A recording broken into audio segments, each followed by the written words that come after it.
Сонымен қатар желтоқсан оқиғасына 35 жыл. Ол желтоқсан оқиғасы қашан болды еді, білесіңдер ме? 1986 жылы.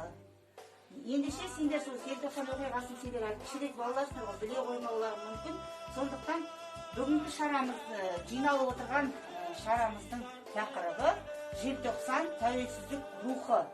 Өйткені желтоқсан оқиғасы болмаса, мүмкін тәуелсіздігімізді әлі де алмас па едік. Ол белгісіз, негізі осы тәуелсіздігіміздің сол кезде 91 жылы кезде алуына себеп болған бірден-бір осы оқиға.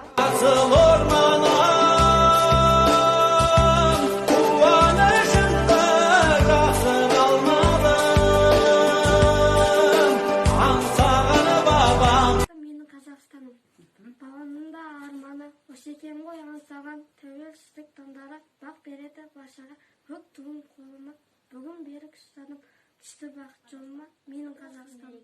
Тәуелсіздігіміз 30 жыл арта берсін берекен.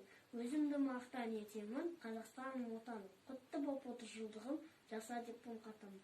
Елім деп соғады жүрегім, жерім деп соғады жүрегім. 30 жылдығым биылғы құтты боп.